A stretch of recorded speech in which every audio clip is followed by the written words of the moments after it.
بسم اللہ الرحمن الرحیم۔ السلام علیکم۔ امید ہے کہ آپ سب خیریت سے ہوں گے۔ جیسے کہ آپ جانتے ہیں کہ مجھے کتاب پڑھنے کا شوق ہے، تو میں ایک کتاب پڑھ رہی تھی جس کا ٹائٹل ہے دی diary of a C E او۔ اس کو لکھا ہے اسٹیون بارٹلیٹ نے۔ سنڈے ٹائمز کا یہ بیسٹ سیلر کتاب بن گیا ہے، اور اس میں انہوں نے 33 laws of successful business and life بیان کیے ہیں۔ میں نے سوچا کہ اکثر لوگوں کے پاس وقت نہیں ہوتا ہے کتاب پڑھنے کا، تو کیوں نہ میں ایک یوٹیوب سیریز میں ان لاز کو ایک ایک کر کے سمپلیفائی کر کے آپ تک پہنچا دوں، تاکہ آپ بھی اس کی جو نالج ہے، انفارمیشن ہے، وہ آپ تک بھی پہنچ سکیں۔ تو کتاب کی لاز میں جانے سے پہلے اسٹیون بارٹلیٹ کا ایک چھوٹا سا انٹروڈکشن دیکھتے ہیں کہ یہ ہے کون اور ہوتا کون ہے کتاب لکھنے والا۔ ٹھیک ہے، تو اسٹیون بارٹلیٹ کی کہانی یہ ہے کہ اسٹیون بارٹلیٹ ایک نوجوان انٹرپرینیور ہے جو کہ برطانیہ کے شہر برمنگھم سے تعلق رکھتے ہیں۔ انہوں نے اپنی تعلیم مکمل کرنے کے بعد جلد ہی کاروباری دنیا میں قدم رکھا، اور صرف 18 سال کی عمر میں ہی اس نے اپنا ایک چھوٹا سا اسٹارٹ اپ شروع کیا، اور 22 سال کی عمر تک وہ بہت ساری کامیابیاں حاصل کر چکا تھا۔ اسٹیون جو ہے وہ ایک کامیاب فاؤنڈر ہے، کو فاؤنڈر ہے، سی ای او ہے، اور وہ 4 مختلف کمپنیوں کے پیچھے ہے، جن کی جو مجموعی نیٹ ورتھ ہے وہ اب $1 بلین سے بھی زیادہ ہو چکا ہے۔ ان کمپنیوں میں شامل ہے فلائٹ اسٹوری جو کہ ایک انوویٹیو مارکیٹنگ ایجنسی ہے، اور تھرڈ ویب جو کہ ایک سافٹ ویئر کمپنی ہے، اور اس کے علاوہ فلائٹ فنڈ جو کہ ایک سرمایہ کاری کا فنڈ ہے۔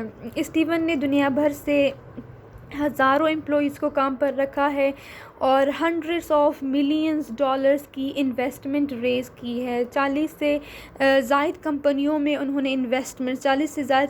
انویسٹمنٹس کی ہیں، اور جن میں سے 2 کمپنیاں تو ایسے ہیں جو کہ اپنی انڈسٹریز میں فرنٹ رنرز ہیں۔ اسٹیون نے اپنی پیشہ ورانہ زندگی میں بہت سے لوگوں کو، جو سی ای اوز تھے، بورڈ رومز کے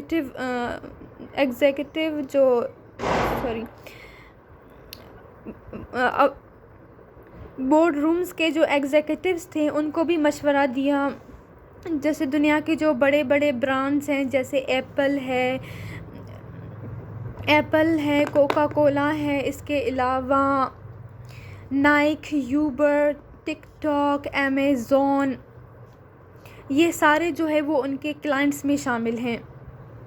مزید یہ ہے کہ اسٹیون نے دنیا کے جو کامیاب لوگ ہیں ہر شعبے سے، چاہے اکیڈمیا ہو، انٹرٹینمنٹ ہو، اسپورٹس ہو، ان سب کے جو ماہرین ہیں ان کے ساتھ بیٹھ کر ہزاروں گھنٹوں کے انٹرویوز کیے، اور ان انٹرویوز کو انہوں نے اپنی podcast the diary of a C E O میں شائع بھی کیا، اور یہ پوڈ کاسٹ دنیا کا سب سے زیادہ ڈاؤن لوڈنگ اور فاسٹسٹ گروئنگ پوڈ کاسٹ بن گیا۔ اس کتاب کے اندر اس نے کوئی بزنس اسٹریٹجیز نہیں بتائے۔ ان کا کہنا ہے کہ بزنس اسٹریٹجیز تو وقت کے ساتھ بدلتے رہتے ہیں، تو انہوں نے اس کتاب میں 33 لاز آف سکسیس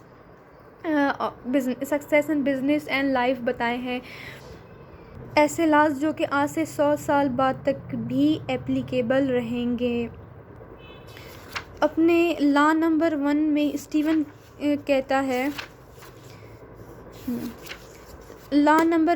اسٹیون کہتا ہے کہ انسان کی جو پوٹینشل ہے وہ 5 بکٹس پر ڈیپینڈ کرتا ہے۔ اگر آپ ان 5 بکٹس کو صحیح آرڈر میں فل کرتے ہیں تو آپ ایکسٹرا آرڈینری کامیابی حاصل کر سکتے ہیں۔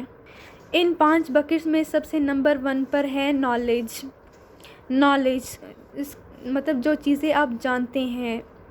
اس کے بعد ہے اسکلز، جو آپ کیا کر سکتے ہیں۔ تھرڈ پر ہے نیٹ ورک، آپ کے جاننے والے لوگ، اور چوتھے نمبر پر ہے ریسورسز، آپ کے پاس ہیں کیا، اور 5ویں نمبر پر ہے ریپیوٹیشن، کہ دنیا آپ کو کس نظر سے دیکھتی۔ اسٹیون کے مطابق یہ سارے جو بکٹس ہیں یہ ایک دوسرے سے جڑے ہوئے ہیں اور سب سے امپورٹنٹ نالج اور اسکلز ہیں، اس پر سب سے زیادہ فوکس کرنا چاہیے۔ اس بات کو مزید سمجھانے کے لیے اسٹیون اپنے دوست ڈیوڈ کا واقعہ سناتا ہے۔ وہ کہتا ہے کہ ایک دن ڈیوڈ اپنے گارڈن میں صبح کا ایسپریسو پی رہا تھا کہ اچانک سے ایک تھکا ہوا پسینے سے شرابور شخص جاگنگ کرتے ہوئے وہاں پہنچ گیا اور وہ ہنس رہا تھا اور اپنے عجیب و غریب خواب بیان کر رہا تھا۔ اسپیس شپ بنانے کی بات، مونکیز کے دماغ میں مائکرو چپس ڈالنے کی بات، اے آئی پاورڈ بوٹس بنانے کی بات۔ ڈیوڈ کو پہلے تو لگا کہ یہ شخص کوئی پاگل آدمی ہے، لیکن اصل میں وہ شخص کوئی اور نہیں بلکہ ایلون مسک تھا، جو کہ Tesla, SpaceX, Neuralink, OpenAI, PayPal اور بورنگ جیسے کمپنیوں کے بانی ہیں۔ ایلون نے اپنے یہ 5 بکٹس فل کیے ہوئے تھے جن کی وجہ سے لوگوں نے اس کے خواب پر بھروسہ کیا اور کرتے ہیں، اور اسی وجہ سے لوگ اس کے جو پروڈکٹس وہ اس نے بنائے ابھی تک ہے بھی نہیں اس کو پری آرڈر بھی کر دیتے ہیں۔ اسٹیون کہتا ہے کہ ایلون نے جو ہے وہ اپنی نالج، یعنی کہ اس نے سائنس اور ٹیکنالوجی کا علم حاصل کیا، اپنی نالج والی بکٹ فل کی، اس کے بعد اس نے اپنی اسکلز وہ اپنے اپلائیڈ اپنے اس کو مطلب نالج کو اپلائی کیا، وہ اپنے آئیڈیاز کو امپلیمنٹ کرنا جانتا تھا۔ نمبر 3 پر ہے اس نیٹ ورک۔ اس نے جو ہے ان لوگوں سے رابطہ کیا جو اس کے ویژن اور اس کے ویژن میں انویسٹمنٹ کر سکتے تھے۔ اور نمبر 4 پر ہے ریسورسز۔ وہ اپنے پروجیکٹس کے لیے ریسورسز جمع کرتا رہا۔ اور نمبر 5 پر ریپوٹیشن۔ اب دنیا اس کو ایک کریڈیبل اور ویژنری انٹرپرینیور کے طور پر جانتی ہے۔ تو اسٹیون بارٹلیٹ کہتے ہیں کہ شارٹ ٹرم گینز اور اپارچونیٹیز کے پیچھے بھاگنے سے بہتر ہے کہ آپ اپنی نالج اور اسکلز پر فوکس کریں۔ اگر آپ ان بکٹ کے ان فرسٹ 2 بکٹس کو صحیح طرح سے فل کریں گے تو باقی جو بکٹس ہیں وہ نیچرلی خود بخود فل ہو جائیں گے۔ دوسری کہانی، ایک اور کہانی بھی وہ سناتا ہے اس بات کو مزید سمجھانے کے لیے، اور یہ کہانی ہے اس کے ہی ایک نوجوان امپلائی رچرڈ کی کیریئر کی۔ وہ کہتا ہے کہ رچرڈ ایک دن میرے پاس آیا اور اس نے کہا کہ اس کو ایک جاب آفر ملی ہے، اور اس جاب آفر میں وہ اس کمپنی کا CEO بن سکتا ہے، اس میں ایکویٹی پیکیجز بھی ہیں، سیلری بھی ڈبل ہے، یہاں تک کہ اس کو نیو یارک سٹی میں موو کرنے کا چانس بھی مل رہا ہے۔ پہلے تو اسٹیون کو اس بات پہ بھروسہ نہیں ہوا، لیکن بعد میں اس نے اس کی ٹرانزیشن میں اس کی مدد کی اور پھر وہ وہاں سے چلا گیا۔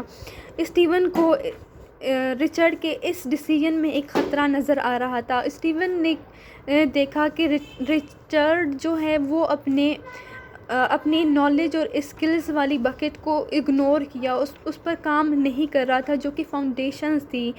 تو اس سے وہ کہتا ہے کہ اس کا نتیجہ یہ نکلا کہ جب 18واں منتھ چل رہا تھا تو وہ کمپنی جس میں وہ گیا تھا وہ کمپنی فیل ہو گیا۔ اس کمپنی کے جو کی امپلائیز تھے وہ بھی اس کو چھوڑ کر چلے گئے، کمپنی کے جو پیسے تھے وہ بھی سارے ختم ہو گئے، اور مینجمنٹ کنٹروورسیز کی وجہ سے اس کی ریپوٹیشن بھی ڈیمیج ہو گئی، اور اس طرح سے رچرڈ انمپلائڈ ہو گیا اور اس کو دوبارہ سے شروع کرنا پڑا۔